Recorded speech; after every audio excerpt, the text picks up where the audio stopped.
Hello everybody, welcome back to another one of my videos. This is Aviation 04, and today we're going to be doing a really special unboxing and model review. So this was from the same order as the UPS 757, the FedEx 757, and the JetBlue A220. That review will be up in the corner if you want to check that out. But this was kind of the main reason I wanted to get this order anyways. It's a pretty rare model, and I'm really excited to add it to the collection. It is the UPS A300. So without further delay, we're going to get right into it because this is a really exciting model and I'm so happy to add this to the collection. You have your box. It's a pretty standard AeroClassics box. You have the barcode and a UPS sticker.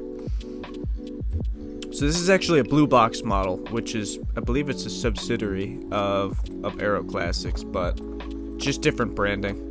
But now getting into the model, it's kind of a tough box to open, but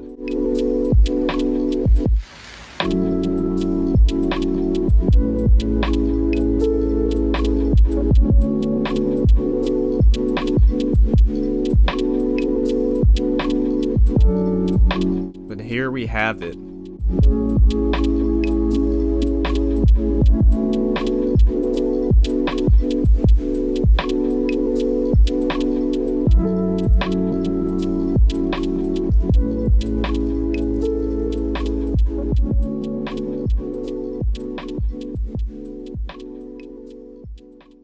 And we'll get into the review now.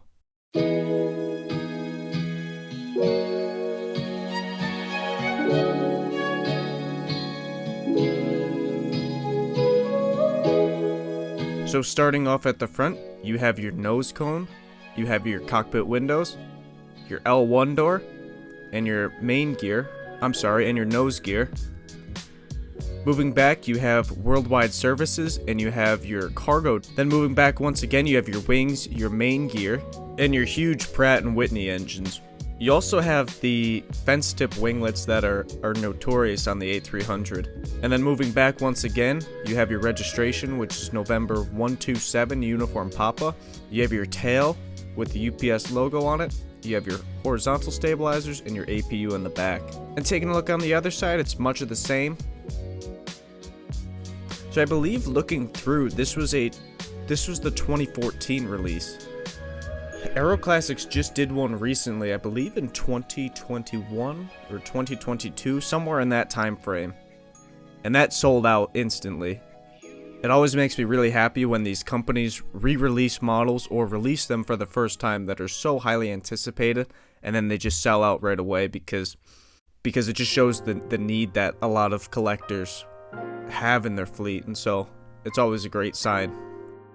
And people always appreciate whenever these companies actually listen to their comments and their feedback.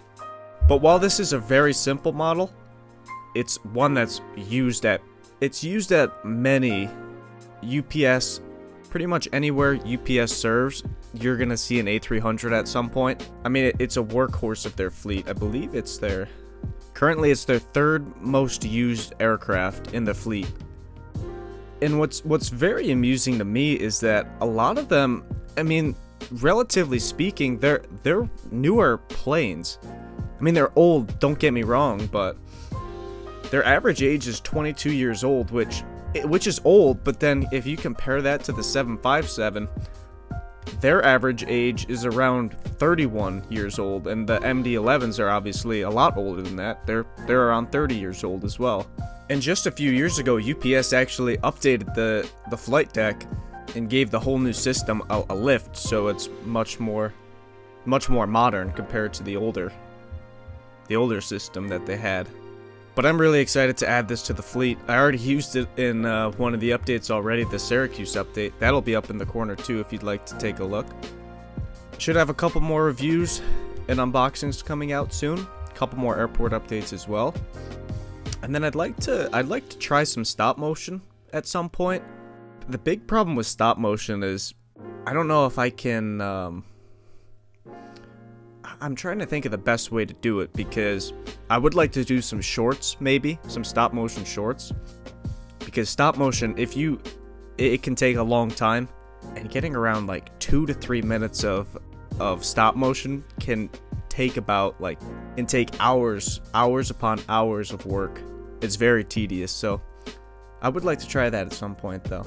But with that, I really hope you enjoyed this video. If you did, I would really appreciate it if you liked and subscribed. There's more on the way. Thank you for watching. Have a great day, and goodbye.